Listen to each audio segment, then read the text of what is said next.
우리나라의 산은 사계절을 거치며 그 모습을 달리하고 보는 이들에게 즐거움을 선사합니다. 등산은 우리나라 국민이 가장 좋아하는 운동과 많이 하는 운동 1위에 올라 있는데요. 바꿔 말하면 그만큼 우리가 사는 곳 근처에 산이 많다는 얘기이기도 합니다.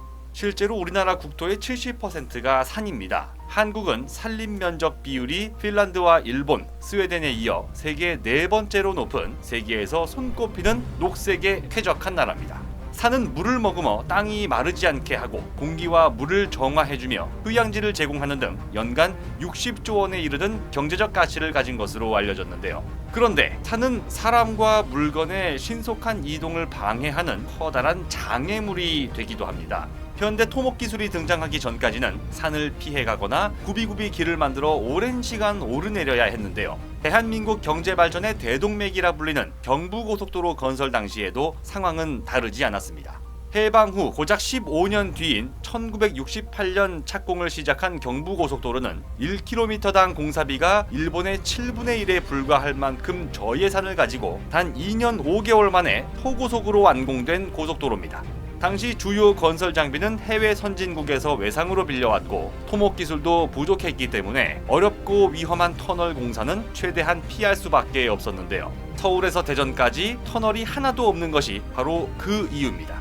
경부고속도로 개통 직전까지 최대 난공사 구간이었던 옥천터널 공사 과정에서만 경부고속도로 건설 순직 유공자의 7분의 1이 희생되는 안타까운 일이 벌어지기도 했습니다. 산을 가장 빠르게 지날 수 있는 터널을 만들기 위해 과거에는 발파 방식을 사용했습니다. 다이너마이트를 비롯한 화약을 폭발시켜서 산에 구멍을 내는 건데요. 시간이 오래 걸리는 것은 물론 암석이나 지반이 붕괴되면서 작업자들이 목숨을 잃는 경우가 많았습니다. 그래서 최근에는 TBM 공법으로 터널을 뚫는 것이 점차 보편화되고 있습니다.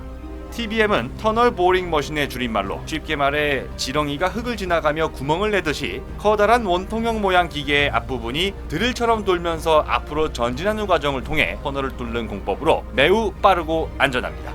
하지만 TBM을 후진시킬 수 없기 때문에 일회용으로 사용되고 버려지는 경우가 대부분이라 공사비가 많이 드는 것이 단점입니다. 한번 잘못 들어가면 끝장나는 이 공법은 아주 약간의 돌발 상황이나 실수만으로 공사 계획상 엄청난 차질을 빚어낼 수 있다는 위험성도 떠안고 있었는데요.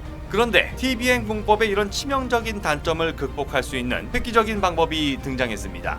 한국건설연구원은 지난 11월 11일 세계 최초 TBM 전용 시뮬레이터 개발에 성공했다고 밝혔는데요. 터널 굴착 공사가 예정된 지역의 지반 조건을 미리 파악하고 사전 시뮬레이션 작업을 통해 실제 현장에서의 실패 요인들을 최대한 줄일 수 있는 겁니다.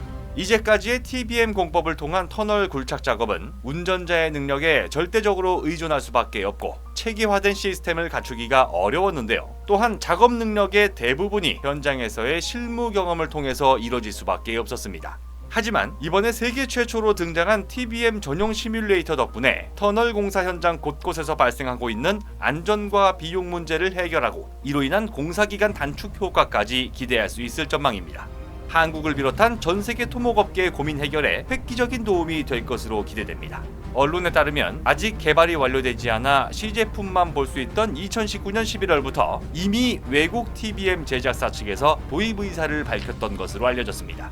지난해 4월 한국의 두산인프라코어는 독일 뮌헨의 한 건설기계 전시회에서 직선거리로 8,500km 떨어진 한국의 굴삭기를 원격으로 조정하는 데 성공한 바 있는데요. 건설 현장에서 77명의 희생자를 낳아야만 했던 경부고속도로 개통 50주년을 맞았던 올해 한국이 주도하는 스마트 테크놀로지가 건설 현장으로 빠르게 침투함으로써 위험으로 가득 찬 공사 현장에서 아무쪼록 사람 털끝 하나조차 다치지 않는 그러한 날이 오기를 기대합니다.